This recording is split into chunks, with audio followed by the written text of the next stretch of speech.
오늘 시간에는 말씀만 하시면 낫겠나이다 라는 제목으로 하나님 말씀 증거하도록 하겠습니다. 아서 프랭크라는 사람이 아픈 몸을 살다 라는 책을 썼습니다. 아서 프랭크는 39살의 젊은 나이에 심장마비를 겪습니다. 그리고 그 이후에 고환암 진단을 받았다가 수술과 또 항암치료요법을 통해서 회복을 하게 됩니다. 자기가 병에 걸리고 또 수술 받고 그 이후에 치유되는 모든 과정들을 에세이 형식으로 쓴 책입니다. 화면 한번 보시면요, 저기 책 제목인데 원래는 영어로는 다른 책 제목입니다. 그런데 한글로 이제 번역할 때 책 제목을 참 잘 지었습니다. 아픈 몸을 살다. 그러니까 아픈 몸을 가지고 계속 살아가야 한다라는 의미죠. 저 책 표지의 그림을 잘 보시면 하얀 어떤 사람이 자기보다 큰 어떤 존재하고 지금 씨름을 하고 있죠. 저 하얀 존재는 자기 자신입니다. 그리고 자기보다 어떤 큰 존재, 저것은 바로 병이지요. 그리고 그 주변을 보면 이제 많은 사람들이 있습니다. 저 왼쪽 그 위에 보면 이제 의사분들, 간호사분들이 계시고, 그 아래쪽 주변을 보면 그 아프신 분을 주변에서 이렇게 바라봐주는 사람, 뭐 나이 많으신 분, 어린 아이부터 시작해서 또 기도해 주시는 분들, 여러 사람들이 있게 되는 겁니다. 저 의미가 뭘까요? 저 표지의 의미. 인간은 어떤 동물보다 더 오래 삽니다. 사람이 오래 살 수 있는 이유는 의료 시스템 덕분입니다. 수명이 늘어나고 의학이 발달하고 치료 시스템이 발달할수록 인간은 병원과 의사에게 나의 몸을 맡겨야 하는 상황이 더 많이 찾아옵니다. 그런데 의료 시스템만으로는 우리가 온전한 치료를 경험할 수가 없습니다. 예를 들면 우리 가족 중에 누군가가 치매에 걸리게 되면 객관적인 병명은 치매입니다. 하지만 가족 중에 누군가가 치매에 걸리게 되면 치매에 걸린 그 한 사람으로 인해서 다른 가족들과 주변에 있는 모든 사람들이 영향을 주고 받을 수밖에 없습니다. 병원에서는 의사와 약을 통해서 치매라고 하는 객관적인 질병만을 치료할 뿐입니다. 병원에서 환자의 가족들과 그 주변에 있는 사람들이 받게 되는 모든 영향력까지 다 치료를 해줄 수가 없습니다. 그리고 환자 개인의 입장에서도 보면요, 병원에 가서 의사 만나고 약을 먹고 수술을 받는다고 해서 자기의 몸이 다 낫는 게 아니라는 것을 많이 느끼게 됩니다. 그래서 그 책에 보면 이런 내용이 있습니다. 화면 한번 보시면요, 의학이 내 몸을 고칠 수 있다고 해도 언제나 내 삶을 원래대로 되돌려 놓을 수 있는 것까지는 아니다. 의학은 고장난 부분을 진단하고 치료할 수는 있겠지만 때로 아픈 사람 안에서 피어오르는 공포와 절망이 너무나 커서 그 고장난 부분을 고쳐도 가라앉지 않기도 한다. 이런 때 질병 경험은 의학의 한계밖에 있다. 즉 병원에서 의사를 통해서 약을 통해서 수술하고 어떤 병을 치료를 받는다고 해도 사실 그 병이 싹 나는 것이 아닙니다. 만약에 우리가 평생 약을 먹으면서 살아야 된다고 한다면 우리는 일평생 남아있는 삶을 나, 그리고 내 가족, 그리고 주변의 사람들과 함께 어울려 병과 함께 살아가면서 케어를 주기도 하고 또 케어를 받기도 해야 합니다. 결국 환자 한 명이 그 병과 함께 살아갈 수 있도록 도와주는 것은 그 가족 그리고 그 주변에 있는 사람들입니다. 그래서 가족이 참 중요하고 그 환자 주변에 있는 사람들이 참 중요합니다. 우리들이 다 몸이 아픈 부분들이 다 한두 군데 있지요. 어르신들이건 젊은 사람들이건 안 아픈 사람이 없습니다.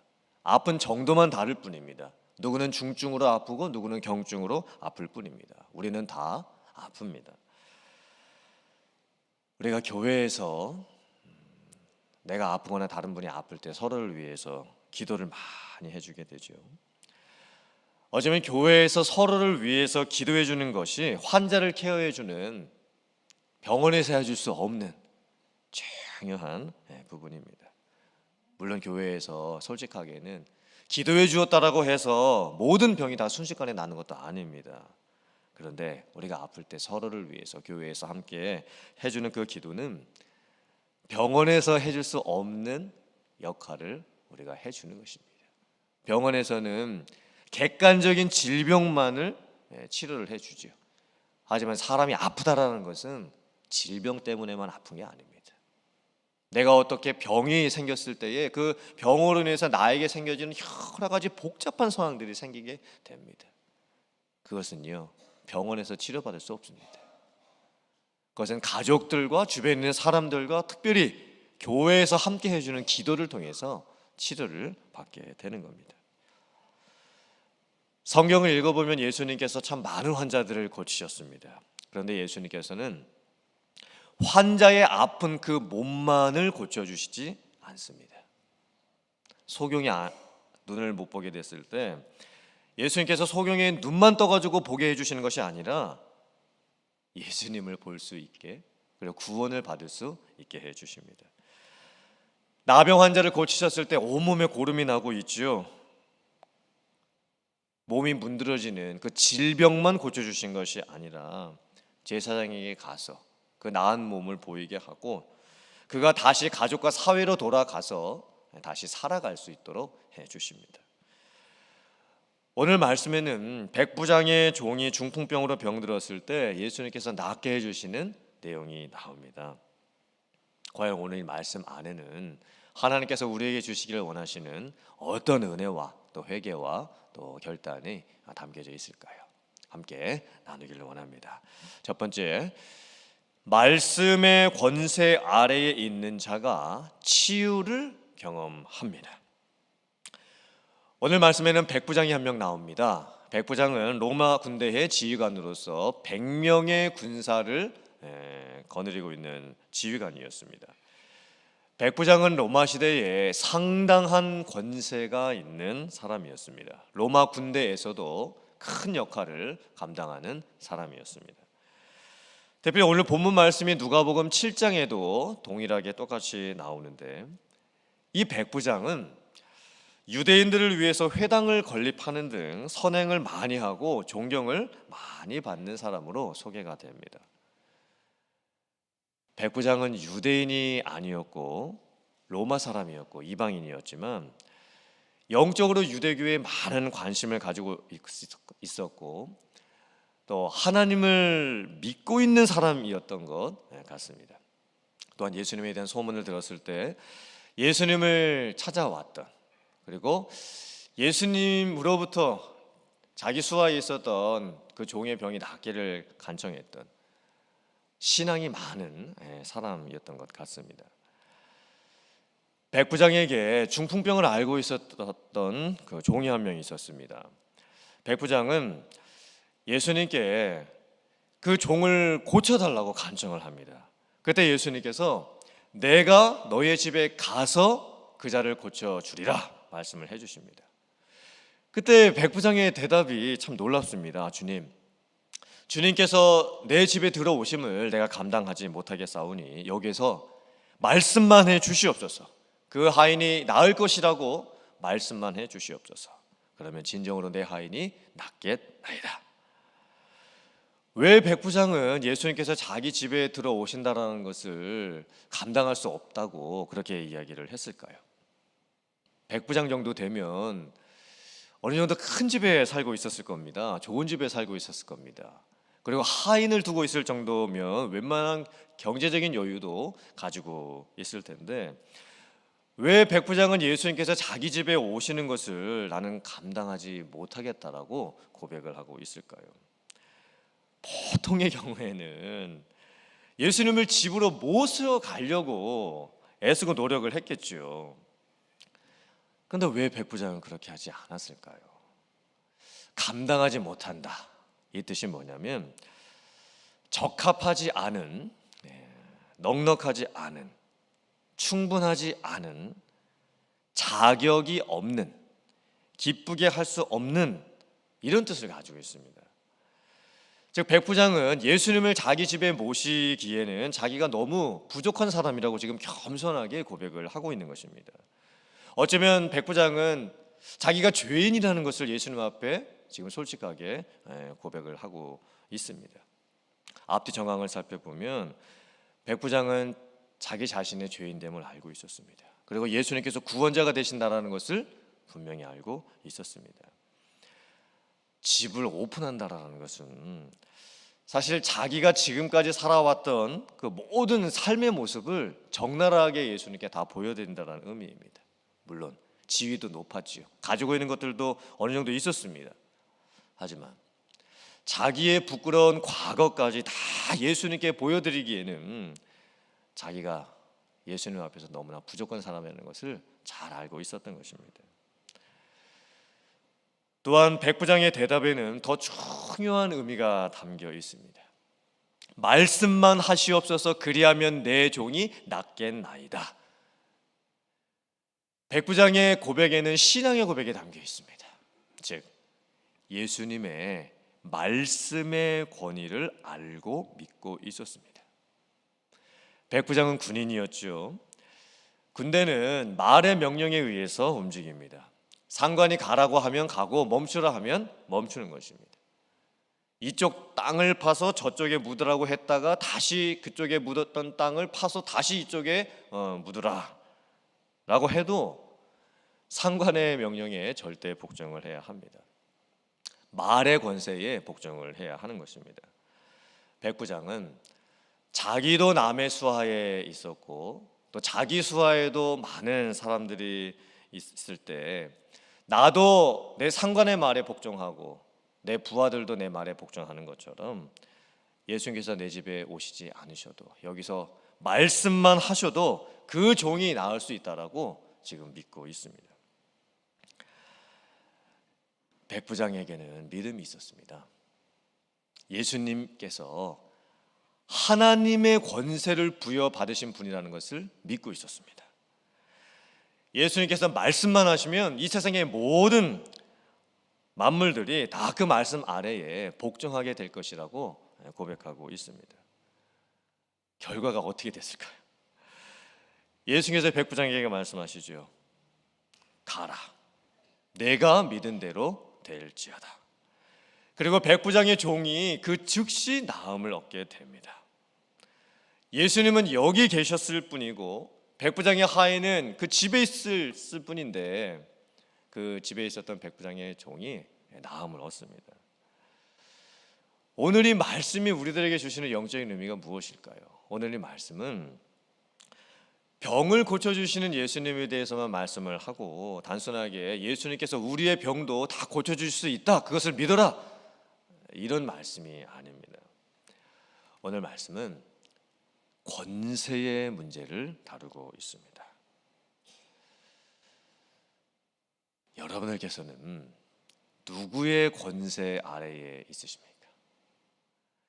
여러분들께서는 무엇의 권세 아래에 있으십니까? 우리가 특별히 몸이 아프고 병들었을 때 의사가 하는 그 말 한마디의 권위가 얼마나 큰지 모릅니다. 만약에 의사가 당신의 병은 이 병입니다 라고 진단을 내릴 때 그 의사가 하는 그 말 한마디에 얼마나 큰 충격을 받게 되는지 모릅니다. 의사가 이 병이 치료가 가능하다, 치료가 불가능하다, 당신은 살 수 있다, 당신은 살 수 없을 것 같다. 그 의사의 말 한마디의 권세에 우리가 얼마나 눌리게 되는지 모릅니다. 우리들은 다 지금 무엇인가의 권세 아래에 놓여져 있습니다. 어떤 사람은 돈의 권세 아래에 눌려 있는 분들도 있고 어떤 분들은 먹고 마시고 또 즐기면서 사는 그런 세상의 권세 아래에 눌려 있는 분들이 있습니다. 어떤 분들은 이 세상의 성과 또 마약과 여러 가지 쾌락의 권세에 눌려 있는 분들도 있을 수 있습니다. 그래서 우리들은 모두 죄라고 하는 권세 아래에 눌려 있습니다. 죄의 권세 아래에 눌려 있는 인생, 그것이 바로 우리에게 있는 가장 치명적인 질병입니다. 우리가 살 수 있는 방법이 있습니다. 우리가 육적으로 영적으로 살고 다시 회복할 수 있는 유일한 방법이 있습니다. 그것은 예수님의 말씀의 권세 아래에 있게 되는 것입니다. 마태복음 9장 6절 말씀 같이 봉독하겠습니다. 시작. 그러나 인자가 세상에서 죄를 사하는 권능이 있는 줄을 너희로 알게 하려 하노라 하시고 중풍병자에게 말씀하시되 일어나 네 침상을 가지고 집으로 가라 하시니. 아멘. 죄와 죽음과 세상과 사탄의 모든 권세를 깨뜨리신 분이 예수 그리스도이십니다. 예수님은 하나님의 말씀이 육신이 되어서 세상에 오신 분이십니다. 예수님의 입에서 나오시는 말씀이 바람도 잠잠하게 하고 풍랑도 잔잔하게 하고 모든 질병을 고치게 합니다. 무엇보다 죄와 사망의 권세를 예수님께서 부활과 생명의 권세로 깨트려 버리셨습니다. 우리는 예수님의 권세를 인정할 수 있어야 합니다. 그리고 예수님의 그 말씀의 권세 아래 놓일 수 있어야 합니다. 말씀만 하시면 낫겠나이다. 이 고백은 우리가 몸이 아프고 병들었을 때, 내 주변에 누군가가 아프고 지금 힘들어할 때에 꼭 붙들고 기도해야 할 신앙의 고백입니다. 주님, 나에게 말씀하여 주시옵소서. 내가 너를 치료하리라. 내가 너를 고치리라. 내가 너를 붙들리라. 나에게 말씀하여 주시옵소서. 우리는 이 기도를 하나님께 할 수 있어야 합니다. 그리고 하나님께서는 하나님의 권세 아래에서 내 모든 병의 치료를 허락해 주십니다. 우리는 또 교회에서도 주변에 아프신 분들이 있을 때 이렇게 기도할 수 있어야 됩니다. 주님, 누가 아픕니다. 주님, 그를 고쳐 주시옵소서.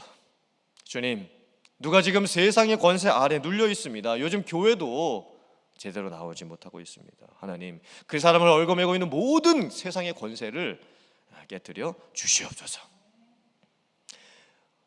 우리가 예수님께서 교회에 허락하여 주신 권세, 예수님께서 예수님을 믿는 자들에게 허락하여 주신 그 권세를 사용할 때 놀라운 역사가 일어나게 될 줄 믿습니다. 말씀만 하시면 낫겠나이다. 이 고백이 여러분들의 고백이 되실 수 있기를 바라고, 이 믿음의 고백으로 살아가시고 또 교회에 허락하여 주신 그 권세를 통해서 서로를 위해서 기도해 주면서 우리의 육적인 몸이 나을 뿐만이 아니라 우리에게 둘러싸여져 있는 모든 세상의 권세를 깨트리고 승리하며 나아갈 수 있는 여러분들 다 되실 수 있기를 주님의 이름으로 축원합니다. 아멘. 두 번째, 주께서 인정하시는 믿음을 가진 자가 하나님 나라에 들어갑니다. 예수님께서 백부장을 칭찬해 주십니다. 이스라엘 중에서 아무에게서도 내가 이만한 믿음을 보지 못하였노라. 그리고는 백부장의 믿음을 근거로 해서 예수님께서는 앞으로 이루어지게 될 이방인들의 구원과 또 유대인들의 심판에 대한 예언적인 말씀을 해 주십니다. 동과 서로부터 많은 사람들이 와서 아브라함과 이삭과 야곱과 함께 천국에 앉게 될 것이다. 이게 무슨 의미일까요? 동서로부터 많은 사람들이 오게 될 것이다. 이 의미는 이방인이었던 백부장이 예수님을 믿음으로 구원받게 된 것처럼 이제 천국 복음이 전해지게 될 것이고, 예수님을 믿는 자들이 온 세상에 이제 생기게 될 것이고, 어떠한 이방인들이라도 다 하나님의 나라에 들어가게 될 것이다. 그리고 아브라함과 이삭과 야곱과 함께 천국에 앉게 된다라고 말씀을 했는데, 이 앉는다라고 하는 그 헬라어를 보면 이것이 기대어 눕는다라는 의미입니다. 이것은 유대인들이 함께 모여서 그 식사를 할 때에 이렇게 비스듬히 누워서 음식을 먹는 모습을 빗대어서 하시는 말씀입니다. 이 뜻이 뭐냐면 구원의 식탁에 이제 누구나 다 초대를 받게 되고, 그리고 그 구원의 식탁에서 함께 먹고 마시고 기쁨을 누리게 될 것이라는 종말론적인 앞으로 임하게 될 하나님의 나라에 대한 모습을 보여주시는 겁니다. 백부장이 예수님께서 백부장 집에 가서 그 하인을 고쳐주시겠다고 말씀하셨을 때 자기 집에 오시는 것을 감당하지 못하겠다고 그 말했던 중요한 이유 중에 하나는 유대인들이 가지고 있었던 잘못된 정결의식법 때문이었습니다. 유대인들은 이방인과 접촉을 하게 되면 자신들이 불결하게 된다라고 생각을 했습니다. 심지어 유대인이 이방인의 집에 가서 함께 식사를 하게 되면 그곳에 모여있는 모든 유대인들이 다 부정하게 된다라고 여기는 그런 잘못된 종교적인 관습을 가지고 있었습니다. 백부장은 이방인이었지요. 예수님은 유대인이셨습니다. 예수님이 만약에 이방인이었던 자기 집에 오시게 되면 율법 정결법에 근거해서 예수님에게 피해가 갈 수가 있었기 때문에 이방인이었던 이 백부장은 예수님을 자기 집에 모실 수가 없었던 겁니다. 그런데 이제 달라졌습니다. 예수님께서 뭐라고 선언을 해주시는 거냐면 장차 모든 이방인들도 다 구원을 받게 될 것이다. 그리고 누구라도 예수님을 믿음으로 말미암아 구원받은 자는 하나님의 나라에 들어가게 되고 아브라함과 이삭과 야곱과 함께 옆으로 누워서 식탁의 교제를 나누게 될 것이다. 이 선언을 해주고 계시는 거예요. 이건 참 놀라운 선언의 말씀입니다. 장차 예수님을 믿음으로 이루어지게 되는 하나님의 나라의 도래, 구원의 완성에 대해서 지금 말씀을 해주고 계시는 거예요. 또 유대인들을 향해서 이렇게 말씀하시죠. 그 나라의 본 자손들은 바깥 어두운 데 내어 쫓김을 당하고 울며 이를 갈게 될 것이다. 유대인들은 혈통적으로 자기들이 아브라함의 후손이기 때문에 당연히 구원받을 줄로 생각을 하고 있었습니다. 하지만 예수님께서 말씀하십니다. 유대인들에게 지금 책망하시고 경고하고 계시는 거예요. 만약에 유대인들일지라도 나를 믿지 아니하면, 예수님에 대한 믿음을 고백할 수 없다라고 한다면 그들에게 구원이 이루어지지 않게 될 것이다. 만약에 유대인들이라 할지라도 여전히 자기들이 가지고 있었던 잘못된 전통과 율법과 행위만을 가지고 있으면서 예수님을 믿지 않는다라고 한다면 그들은 울며 쫓겨 남을 당하게 될 것이다. 그러면 오늘 이 백부장의 종의 병을 고쳐주셨던 사건은 단순하게 아픈 육체를 고쳐주시는 그런 의미가 아닙니다. 훨씬 큰 의미를 담고 있습니다. 이방인들의 구원과 예수님을 믿는 모든 자들이 하나님의 나라 잔치에 들어가게 될, 장차 임하게 될 종말론적인 그런 구원을 말씀을 하고 있습니다. 엄청난 구원의 역사의 의미를 담고 있습니다. 백부장은 사람들에게 인정받지 못하는 이방인이었습니다. 자기 스스로도 생각하기를 예수님께서 자기 집에 들어오실 수 없다라고 생각을 하고 있었습니다. 하지만 예수님께서 이방인이었던 백부장의 믿음을 칭찬을 해주십니다. 오히려 그 어떤 유대인들보다 더 큰 믿음을 가지고 있다라고 칭찬을 해주십니다. 이스라엘 중에서 이만한 믿음을 가진 자를 내가 보지 못했다라고 이방인이었던 백부장의 믿음을 인정을 해주고 계십니다. 백부장이 예수님으로부터 이 말씀을 들었을 때 얼마나 기뻤을까요? 자기의 종이 육체적으로 나음을 얻게 된 것보다 백부장 자기 자신이 예수님을 믿음으로 말미암아 구원을 받게 되고, 예수님을 처음에는 자기 집에 모실 수도 없을 것 같다고 생각을 했는데 이제는 예수님과 함께 먹고 마시고 또 식사할 수 있다라고 하는 그 말씀을 들었을 때 이 백부장의 마음에 얼마나 큰 기쁨이 있었겠습니까? 사도행전 11장 18절 말씀 같이 봉독하겠습니다. 시작. 그들이 이 말을 듣고 잠잠하여 하나님께 영광을 돌려 이르되 그러면 하나님께서 이방인에게도 생명 얻는 회개를 주셨도다 하니라. 아멘. 저와 여러분들도 다 이방인이었죠. 아브라함의 혈통 바깥에 있었던 사람들이었습니다. 만약에 하나님께서 우리를 구원하실 때 그 근거를 유대인이라고 하는 인종, 아브라함의 후손이라고 하는 혈통, 지역적으로 예루살렘에 살고 있는 사람들, 이것을 근거로 삼으셨다라고 한다면 우리들 중에 구원을 받을 수 있는 사람은 아무도 없습니다.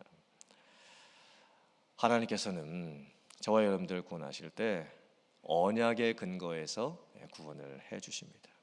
특별히 예수님을 믿음으로 말미암아 모든 사람에게 이르는 차별이 없는 의로움을 우리에게 허락을 해 주십니다. 사랑하는 성도님들, 여러분들의 믿음이 주님께서 인정하실 만한 믿음, 주님께서 칭찬하실 만한 믿음이 되실 수 있기를 주님의 이름으로 축원합니다. 우리가 어떻게 구원받을 수 있겠습니까? 우리가 구원받을 수 있는 근거는 다른 사람과 비교 평가를 해서 구원받을 수 있는 게 아닙니다. 내가 다른 사람보다 대단한 믿음을 가지고 있어야 구원받는 것도 아닙니다. 하나님, 저는 죄인입니다. 내 죄를 위해서 예수님께서 십자가에서 죽으심으로 내 모든 죄를 사함 받았습니다. 나는 예수님께서 나의 구주가 되심을 믿습니다.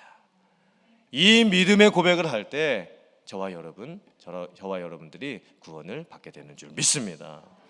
오늘 말씀을 통해서 육신의 약함과 질병과 병으로부터 치유와 회복을 경험하시는 여러분들 다 되실 수 있기를 바라고, 또 그런 분들을 위해서 기도해 주시는 여러분들 되실 수 있기를 바라고, 무엇보다 영적으로 죄사함 받고 구원받고 하나님의 나라에 들어가서 주님과 함께 식사하고 기뻐하고 즐거워할 수 있는 그런 영적인 놀라운 특권을 다 누릴 수 있는 여러분들 다 되실 수 있기를 주님의 이름으로 축원합니다. 아멘.